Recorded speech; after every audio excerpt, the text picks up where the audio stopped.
जिस तरीके से हमारे पूर्व वक्ताओं ने कहा, आरक्षण से एसटी एससी के आरक्षण से बहुत सारे सांसद विधायक तो है,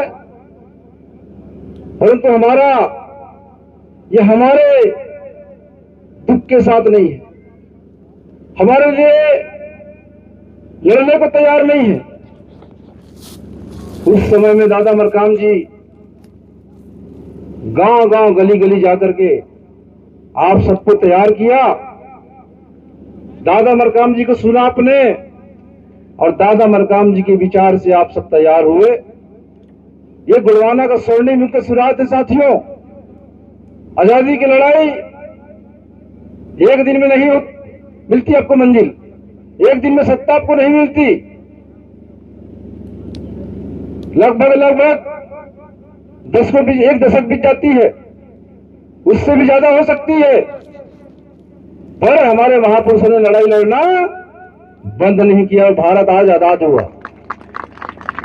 साथियों, दादा मरकाम जी हम सबके मसीहा, हम सबके मार्गदर्शक, पथ प्रदर्शक और गुणवाना के मसीहा बनकर हमारे बीच में आए। आज हमारे बीच शारीरिक रूप से नहीं है, परंतु उनके विचार जिंदाबाद है, जिंदाबाद रहेगा। साथियों, यही कांग्रेसी, यही वाजपेयी कहा करते थे, दादाजी के बाद क्या, तानाखार क्षेत्र की जनता और आप सबके जो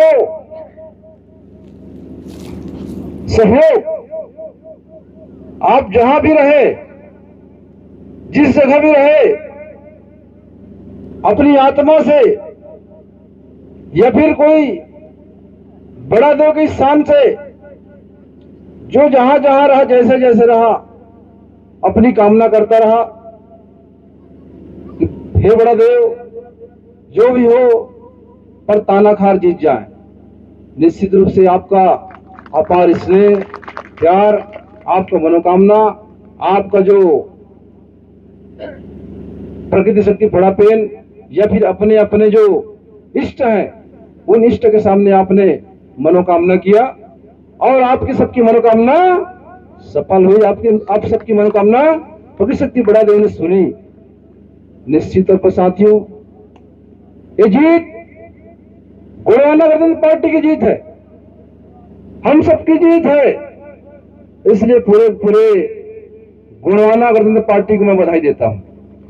तानाखार क्षेत्र की जनता के साथ तो ही है, परंतु सबकी जीत है और संगठन दादा मरकाम जी की और सीएस टेकाम जैसे साथी पा करके आज यह आंदोलन भारत के कोने कोने पर आदिवासी समाज, एससी समाज, ओबीसी समाज की लड़ाई लड़ रही है।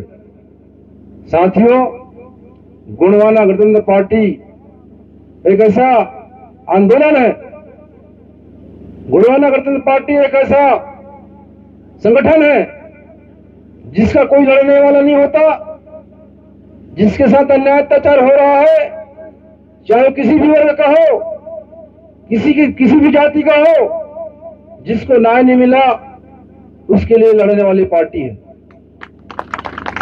आज दादा मरकाम जी का जो संदेश, माना माना एक समान, सबको शिक्षा सबको सम्मान। साथियों, निश्चित तौर पर दादा मरकाम जी ने जहां जहां पहुंचे, जिस जगह ही पहुंचे, अमीर गरीब उनके डिसाइड था ही नहीं। उसके साथ साथ उसके बाद उनके पास जात पात की भी भेदभाव नहीं थी। हर बेटा और बेटी में कोई फर्क नहीं किया, चाहे कितने लड़कियां भी रही, उन बच्चों को भी बेटा से ही संबोधन उन्होंने किया। ऐसे महापुरुष, हम तो ऐसा कामना करेंगे कि दादा मरकाम जी को, महामानव को हर युग में इस गोंडवाना की गोदी में अवतरित हो और इस समाज को जो शोषित है, पीड़ित है, दलित है, जिसको कोई न्याय नहीं मिल रहा है, उसको न्याय दिलाने के लिए अपना जीवन कुर्बान कर दे, जीवन कुर्बान कर दे, ऐसी हम कामना करते हैं साथियों। परंतु इतना कहना चाहूंगा कि मुझे नहीं लगता कि दादा बीच हमारे बीच नहीं है। दादा मरकाम आपके दिलों पर है, आपके तन में, मन में, धन में, यहाँ के माटी पर, यहाँ के पानी पर, यहाँ की हवा पर, सब जगह विराजमान है दादा मरकाम।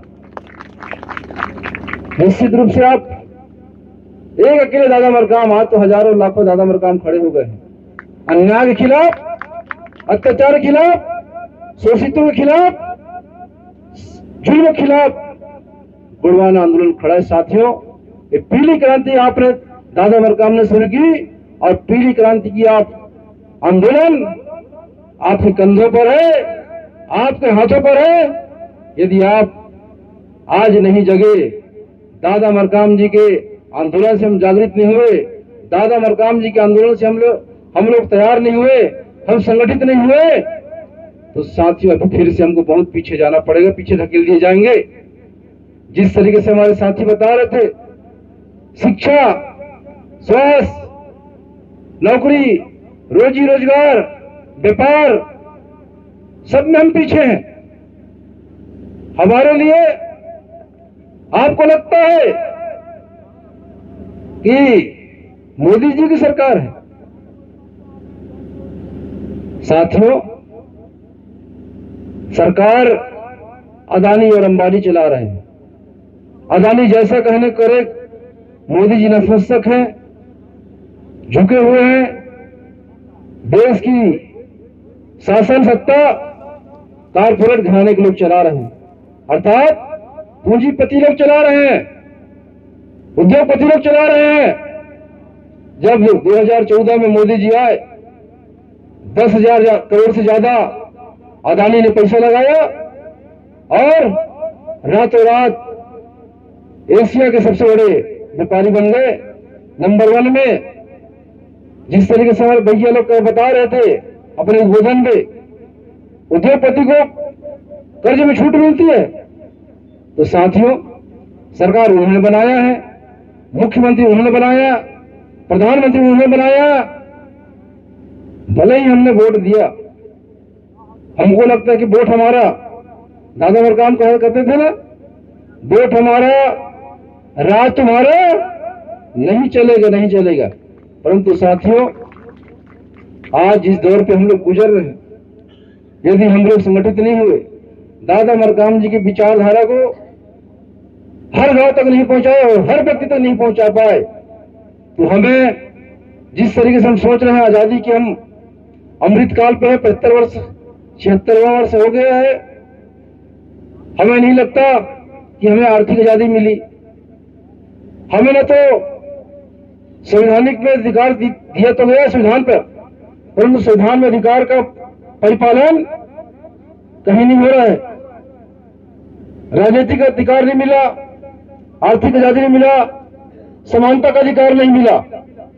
साथियों, यदि आप चाहते हैं आपको समानता का अधिकार मिले, आर्थिक आजादी मिले, तो गोंडवाना आंदोलन के साथ चलिए, गोंडवाना आंदोलन आगे बढ़ाने काम करिए।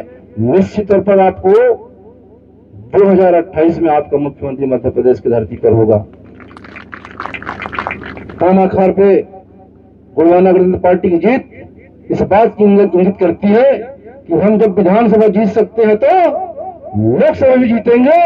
इसलिए अभी 2024 में जो लोकसभा चुनाव होना है, लगभग अप्रैल मई महीने में लोकसभा का चुनाव होगा।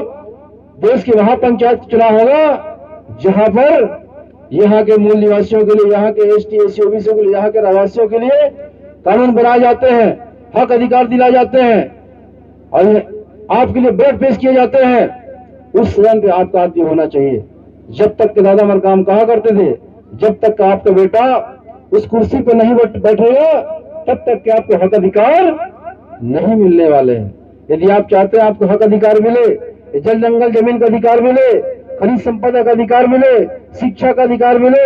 आप चाहते हैं कि आपके घरों तक की पक्की सड़कें जाएं, आप चाहते हैं कि आपके घरों तक के तो पीने का पानी हो, यदि आप चाहते हैं कि आपके घरों तक की बिजली पहुंचे, तो आपका बेटा गुड़वाना गणतंत्र पार्टी की विचारधारा वाला दादा हीराजी मरकाम जी की विचारधारा वाले व्यक्ति को उस सदन पे जाना होगा, उस सदन पहुंचेगा, तभी आपके घर तक विकास होगा, तभी आपका विकास होगा।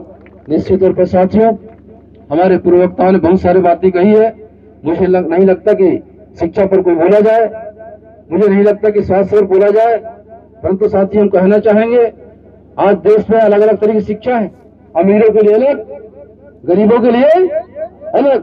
दादा मरकाम कहा करते थे, आज भले ही बस्ता में किताब हो जाए मत, परंतु बस्ता में थाली और कटोरी होना चाहिए, तभी तो दाल भात खाओगे जी आप, है कि नहीं। तो आज हमारे बच्चों के लिए शिक्षा का जो दोहरा व्यवस्था है इस देश पर, उसके बाद भी हम कहना चाहेंगे, आज आपके पास स्कूल है, हमारे बच्चों के पास स्कूल है, एक टीचर है, पर बाबा भीमराव अम्बेडकर के पास न तो बैठने का टचाई था, न उनके पास स्कूल था, दूर से सुन करके उन्होंने पढ़ाई किया, और आज नॉलेज ऑफ सिंबल के नाम से सम्मान दिया जाता है उसको। निश्चित तौर पर उन तकलीफ को सोचिए आप, जब डॉक्टर भीमराव अम्बेडकर ने शिक्षा ग्रहण किया, आज वो तकलीफ तो नहीं है ना, है क्या? बिल्कुल नहीं है।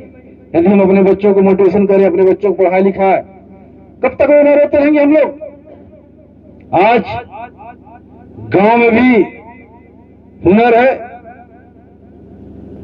और टैलेंटेड बच्चे हैं, उनके पास वो कला है, वो विधा है, जिसके सहारे वो इस जिले का नाम, माता पिता का नाम, समाज का नाम रोशन कर सकते हैं, भारत देश का नाम भी रोशन कर सकते हैं साथियों। बशर्ते उनको हम लोग बढ़ाएं, प्रेरित करें, उनको प्रेरणा दें, उनको जो उनकी जो रुचि है उस रुचि के अनुसार उनको पढ़ाने लिखाने का काम करें।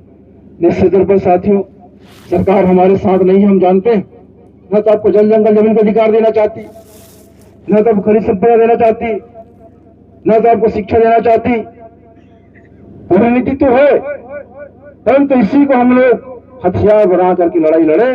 दादा मरकाम जी का जो मिशन था, गांव गांव में अपने खुद का स्कूल होना, एक मुट्ठी अनाज के माध्यम से दादा मरकाम ने स्कूल चलाया। आज श्याम सिंह मरकाम भैया जी बैठे हुए, उनके क्षेत्र पर जहां से वो चुनाव लड़े, सूरत भरतपुर से, वहां कई ऐसे गुड़वाना मॉडल स्कूल है, उस गुड़वाना मॉडल स्कूल के सामने सरकारी स्कूल बंद हो चुके हैं साथियों। आज दादा मरकाम जी के आंदोलन से आज अनेक तरह के कार्यक्रम चल रहे हैं। हिलवन डांड जैसे वहां पर, जहां पर हमारे जो प्रदेश अध्यक्ष हैं छत्तीसगढ़ के संजय कमरो जी,